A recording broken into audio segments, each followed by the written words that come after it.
रामपुर के एक छोटे से गांव में राजेश अपनी पत्नी कमला और एक बेटे सुनील के साथ रहता था। सुनील एकदम मूर्ख था। वह कोई काम धाम नहीं करता था, घर में रह कर ही खाना खाया करता था। उसके माता पिता उससे बहुत परेशान रहते थे। वो उसे कुछ कमाने धमाने को कहते हैं, पर उस मूर्ख को कोई काम ही नहीं आता, न ही उसे कोई काम कुछ देता। अजी, सुनील की उम्र 25-26 हो गई है, ना तो ये कुछ काम करता है न ही घर से बाहर निकलता है। आप एक काम कीजिए, इसकी शादी करवा दीजिए। क्या पता पत्नी आने से इसका भाग्य खुल जाए। तुम सही कह रही हो कमला, मैं इसके लिए कोई अच्छी सी लड़की देख लेता हूँ, जो थोड़ी चालाक भी हो और पढ़े लिखे भी हो। यह तो मूर्ख है, इससे कुछ होगा ही नहीं। मैं भी यही सोच रही थी, अगर इसकी पत्नी चालाक आ जाएगी तो इसकी जिंदगी सुधर जाएगी, वरना इसको तो कोई भी पागल बना देगा। आप जल्द से जल्द कोई लड़की देखकर इसकी शादी करवा दीजिए। कुछ ही दिनों में राजेश अपने मूर्ख लड़के की शादी करवा देता है। उसकी पत्नी अपने साथ कुछ दहेज लेकर आई थी, उसी से सुनील के घर का गुजारा हो रहा था। लेकिन कुछ ही दिनों में उसके घर का सारा सामान खत्म हो गया। पत्नी समझ गई थी कि उसका पति मूर्ख है, इसे कोई काम नहीं देगा, इसलिए वह अपने ससुर से कहती है, मैंने आज तक आपसे मुंह नहीं खोला क्योंकि आप घर के बड़े आदमी हैं, लेकिन मैं मजबूर हूँ। इस तरह घर नहीं चलता, घर में कुछ भी नहीं है। मैं सोचती थी कि घर के बात बाहर न निकले, लेकिन मैं मजबूर हो चुकी हूँ। कब तक यह सब देखती रहूंगी। अपने उस मूर्ख बेटे की शादी मेरे साथ करवा दी, उसने मेरी जिंदगी खराब कर दी है। कुछ करता धरता है ही नहीं। वह तुम्हारा पति है, तुम उसके बारे में ऐसा कैसे कह सकती हो? और पत्नी को हमेशा पति की इज्जत करनी चाहिए। उसमें पति वाली कोई बात हो तो जिसे मैं इज्जत करूं। जो आदमी अपने परिवार का पेट नहीं पाल सकता, उसकी कौन करेगा इज्जत? इज्जत उसकी होती है जो घर में 2 पैसे कमा कर देता है, घर में हाथ पर हाथ रखकर बैठने वाले की नहीं। बेटा, तुम इतना गुस्सा क्यों होती हो? तुम सुनील को समझाओ कि वह कुछ काम धाम करे। मैं उन्हें क्या समझाऊं? मैं तो समझा समझा कर पागल हो चुकी हूँ। वो मेरी सुनते ही कहाँ हैं? बस सारा दिन बच्चों जैसी हरकतें करते रहते हैं। आप ही उनको समझाइए। अगले दिन राजेश सुनील से कहता है, बेटा, अगर तुम कुछ काम करेगा नहीं तो तेरे घर का गुजारा कैसे होगा? और तेरी पत्नी सारा दिन तेरी वजह से परेशान रहती है। तुम एक काम करो, कहीं से भी कुछ ज्ञान सीख कर आओ। ये कुछ मेरे पास पैसे हैं, तुम ले लो, तुम्हें रास्ते में इसकी जरूरत पड़ेगी। पिताजी की बात मानकर वह ज्ञान प्राप्त करने के लिए निकल जाता है। कई दिन भटकने के बाद उसे एक साधु बाबा मिले। उसने साधु बाबा से कहा, प्रणाम साधु बाबा, मैंने सुना है आप बहुत बड़े ज्ञानी हैं, आप लोगों को ज्ञान देते हैं। मैं कई दिनों से आपको ढूंढ रहा था, फिर लोगों ने आपके बारे में बताया। आप मुझे भी कुछ ज्ञान दीजिए बाबा, मैं अत्यंत कष्ट में हूँ। बेटा, बिना ज्ञान के तो मनुष्य को कष्ट होगा ही। मैं तुम्हें ज्ञान जरूर दूंगा, पर मैं मुफ्त में ज्ञान किसी को नहीं देता, उसके लिए तुम्हें कीमत चुकानी होगी। साधु बाबा, ज्ञान देने के लिए आप कितनी कीमत लेंगे?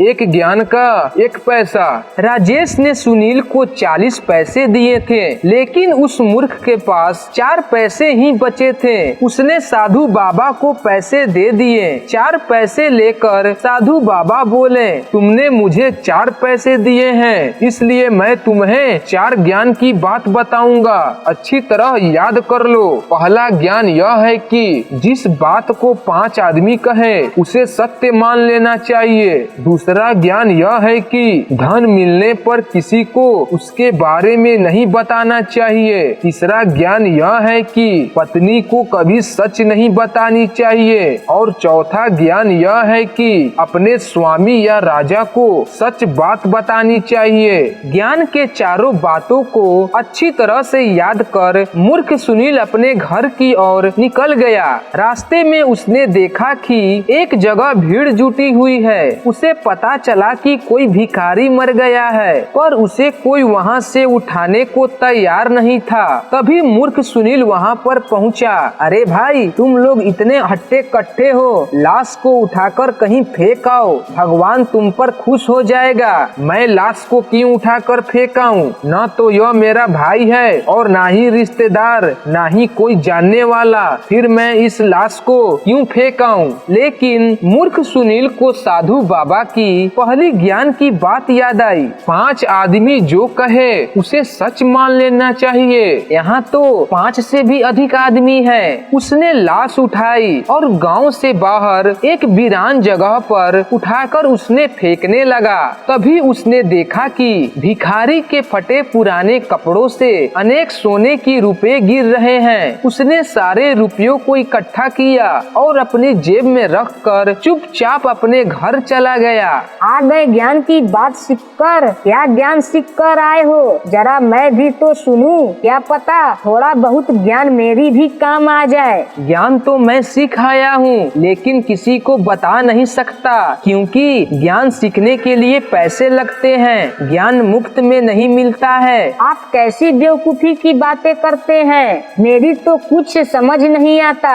इतने दिन घर से बाहर रहे, फिर भी मूर्ख जैसी बातें कर रहे हैं। सुनील अपनी पत्नी को कोई भी ज्ञान की बात नहीं बताता और ना ही भिखारी के जेब से मिले रुपयों के बारे में बताता है। अब मूर्ख सुनील के पास अनेक रुपए थे। उसके दिन सुख पूर्वक बीतने लगे। उसका रहन सहन बदल गया। उन लोगों ने एक अच्छा मकान भी बनवा लिया। उनके ठाट बाट को देखकर पड़ोसियों की जलन होने लगी। एक दिन मूर्ख सुनील की पड़ोसन अपने पति से कहती है, जिसे लोग मूर्ख पागल पागल कहा करते थे, आज देखिए कितना मालदार हो रहा है, कितना सुंदर घर बनवाया है। और एक आप हैं, आप अपने आप को चालाक समझते हैं। सुबह से शाम तक मजदूरी करते फिरते रहते हैं, तब जाकर 1-2 रुपए कमा पाते हैं। उस पागल से कुछ सीखिए। मैं उस पागल से क्या सीखूं? उसके नसीब में जो है वह उसे मिल रहा है और जो मेरे नसीब में है वह मुझे मिल रहा है। आप सारी जिंदगी नसीब का रोना रोते रहना।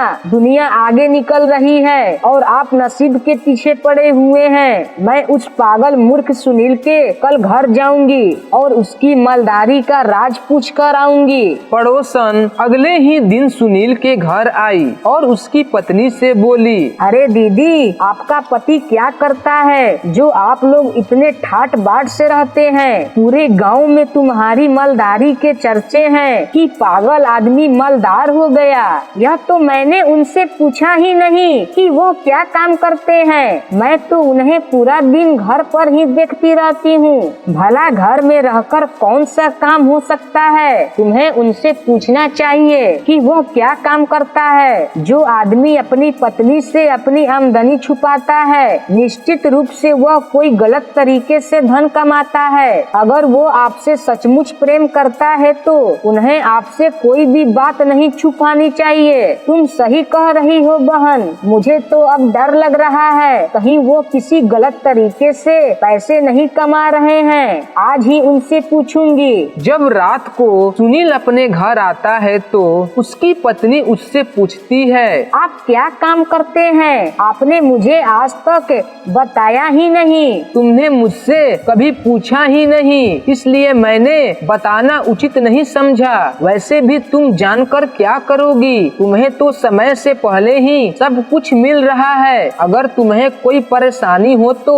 मुझे बताओ, मैं अभी पूरा कर देता हूँ। मुझे कोई परेशानी नहीं है, बस मैं यह जानना चाहती हूँ कि आप क्या काम करते हैं। मुझे डर यह है कि कहीं आप काम गलत तो नहीं कर रहे हैं। मैं भला गलत काम क्यों करूँगा? मैं मेहनत से पैसा कमाता हूँ, खून पसीना बहाकर, समझी? मैंने आपको कभी मेहनत करते देखा ही नहीं। सारा दिन घर पर ही पड़े रहते हैं, फिर आप मेहनत करने कब जाते हैं? सच सच बताइए, आप क्या काम करते हैं, वरना मैं अपनी घर चली जाऊंगी। फिर पड़े रहिएगा यहाँ अकेले। सुनील सोचता है चलो ठीक है इसे बता देता हूँ, लेकिन तभी उसे ज्ञानी की बात याद आ जाती है कि पत्नी को कभी सच बात नहीं बतानी चाहिए।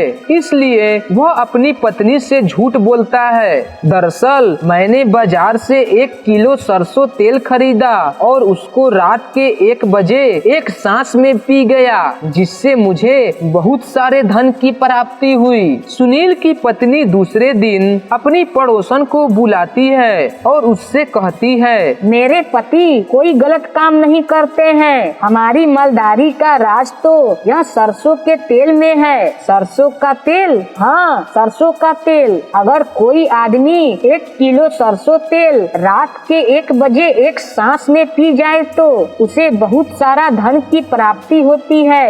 यह बात किसी को तुम मत बताना। तुम मेरी सहेली हो, बस इसलिए तुम्हें बता रही हूँ। यह सुनकर पड़ोसन बहुत खुश होती है, क्योंकि उसे मालदार होने का रास्ता मिल गया था। वह जल्दी से अपने घर जाती है और अपने पति से कहती है, मुझे मूर्ख सुनील की मालदारी का राज मालूम हो गया है। आप जल्दी से बाजार जाकर 1 किलो सरसों का तेल ले आइए।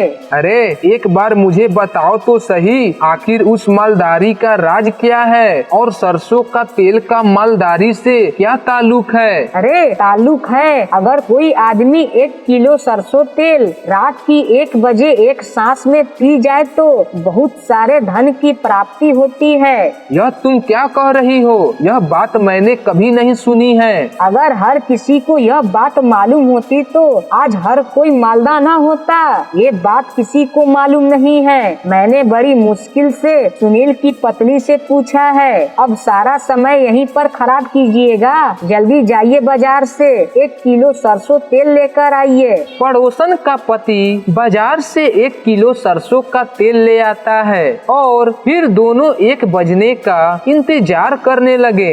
जैसे ही रात के 1 बजते हैं, पड़ोसन अपने पति को 1 किलो सरसों तेल पिला देती है। तेल पीने के थोड़ी देर बाद उसके पेट में बहुत जोर से दर्द होता है। पेट के दर्द इतना जोर से होता है कि वह तड़पने लगता है, उसे दस्ताने लगते हैं। अंत में वह मर जाता है। अगले दिन पड़ोसन ने गांव की मुखिया से शिकायत की। मुखिया जी, मैं लूट गई, मैं बर्बाद हो गई, मेरा कुछ नहीं बचा, सब कुछ खत्म हो गया।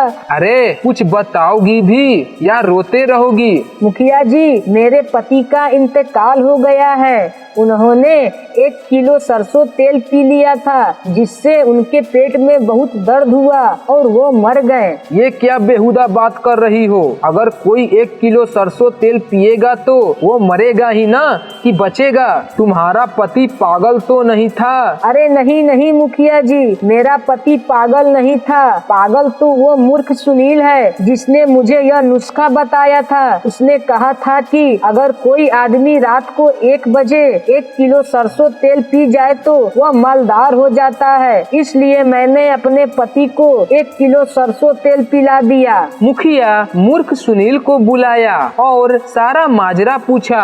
क्यों रे सुनील, तुम लोगों को पागल समझता है, जो कि 1 किलो सरसों तेल का नुस्खा बताकर लोगों को मरवा रहा है मालदा होने के लालच में। इसका पति 1 किलो सरसों तेल एक ही सांस में पी गया और फिर वह मर गया। इसके लिए तुझे सख्त से सख्त सजा मिलेगी। तभी सुनील को ज्ञान की बात याद आ जाती है कि अपने स्वामी या राजा से झूठ नहीं बोलना चाहिए। इसलिए वह मुखिया से कहता है, मुखिया जी, इसमें मेरी कोई गलती नहीं है। मैंने तो ज्ञानी को 4 पैसे देकर 4 ज्ञान की बात सीखी है। उसने कहा था कि अगर 4 आदमी कोई बात कहे तो उसे मान लेना चाहिए और अपनी पत्नी को कभी सच बात नहीं बतानी चाहिए और अपने राजा से हमेशा सच बोलनी चाहिए। और मुखिया जी, मेरी पत्नी मेरी मालदारी पर राज पूछ रही थी, इसलिए मैंने उससे झूठ बोल दिया कि मैंने 1 किलो सरसों तेल पीकर धन की प्राप्ति की है। उसी ने इसको बताया होगा। मुखिया सुनील के सच बोलने से बहुत खुश होता है और उसे निर्दोष साबित कर देता है। हमारे चैनल को सब्सक्राइब करके बेल आइकन ऑन कर लीजिए। धन्यवाद।